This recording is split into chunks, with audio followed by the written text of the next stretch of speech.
দর্শক সরাসরি যুক্ত করেছি ঢাকা বিশ্ববিদ্যালয় মেট্রো স্টেশন থেকে। দেখতে পাচ্ছেন যে এই মুহূর্তে মেট্রো স্টেশনের প্রবেশ দ্বারে কিন্তু কেচি গেটটি আটকে দেওয়া হয়েছে এবং যারা যাত্রী সাধারণরা রয়েছেন তারা কিন্তু যেতে পারছেন না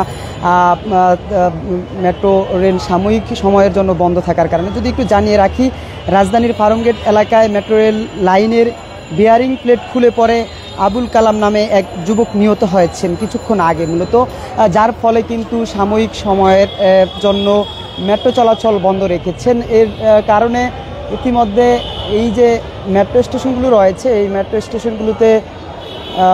মেট্রো স্টেশনগুলোর সামনে কিন্তু আমরা যাত্রীদের ভিড় লক্ষ্য করেছি। যদি একটু জানিয়ে রাখি যে বেলা 12:30টার দিকে দুর্ঘটনায় ঘটনাস্থলেই ওই যুবক মারা যান, তার বাড়ি শরীয়তপুর বলে জানা গেছে। এই বিষয়টি নিশ্চিত করেছিলেন তেজগাঁও থানার ভারপ্রাপ্ত কর্মকর্তা ওসি মোবারক হোসেন। আমরা সেই ফার্মগেটের যেই যুবক পড়ে নিহত হয়েছেন মেট্রো স্টেশন থেকে, যার কারণে কিন্তু ইতিমধ্যে আমরা দেখতে পাচ্ছি যে মেট্রো স্টেশনগুলোর যে প্রবেশদ্বার রয়েছে, প্রবেশদ্বারগুলোতে কিন্তু কেচি গেটগুলো কিন্তু ইতিমধ্যে আটকে দিয়ে যারা ভিতরে দায়িত্বশীল যারা রয়েছেন তারা কিন্তু কেচি গেট আটকে দিয়েছেন এবং ঠিক তার সামনের ভাগে আমরা দেখতে পাচ্ছি যে যাত্রী সাধারণ যারা রয়েছেন তারা কিন্তু অপেক্ষায় রয়েছেন। তবে কতক্ষণ নাগাদ এই মেট্রো চলাচল বন্ধ থাকবে সেটি কিন্তু এখন পর্যন্ত জানতে পারেনি। ফার্মগেটে এই মেট্রো থেকে পড়ে যে যুবক নিহত হয়েছেন, এই ঘটনাকে কেন্দ্র করে মূলত সাময়িক সময়ের জন্য মেট্রো চলাচল বন্ধ রয়েছে। সরাসরি দেখানোর চেষ্টা করছি আপনাদেরকে ঢাকা বিশ্ববিদ্যালয় মেট্রো স্টেশন এর যে প্রবেশদ্বার রয়েছে এই প্রবেশদ্বার থেকে।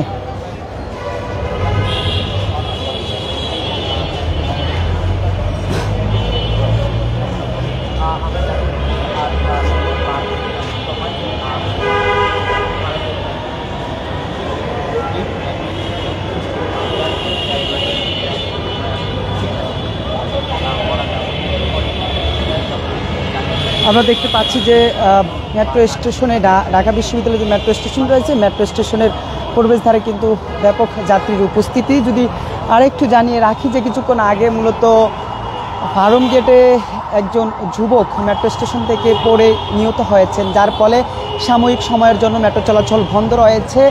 তার প্রভাব কিন্তু ইতিমধ্যে ঢাকা বিশ্ববিদ্যালয়ের মেট্রো স্টেশনে পড়েছেন। আমরা দেখছি যে যারা যাত্রী রয়েছেন তারা কিন্তু এই মেট্রোর অপেক্ষায়, অর্থাৎ মেট্রো স্টেশনের যে প্রবেশদ্বার রয়েছে এই প্রবেশদ্বারে দাঁড়িয়ে আছেন এবং মেট্রো স্টেশনের এই প্রবেশদ্বারে যে চিত্র আমরা দেখতে পাচ্ছি যে ভিতরে যারা দায়িত্বশীল রয়েছেন তারা কিন্তু ইতিমধ্যে কেচি গেটটি আটকে দিয়েছেন এবং তার সামনে কিন্তু অপেক্ষারত অবস্থায় রয়েছে যাত্রী সাধারণরা।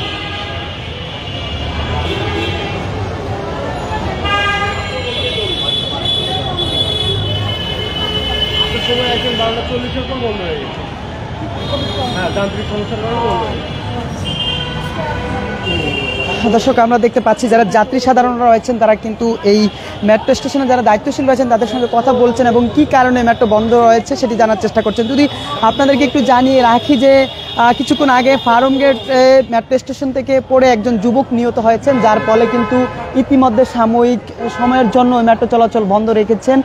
বিষয়টি নিশ্চিত করেছিলেন তেজগাঁও থানার ওসি যিনি রয়েছেন, তিনি কিন্তু এই বিষয়টি নিশ্চিত করেছেন এবং আমরা দেখতে পাচ্ছি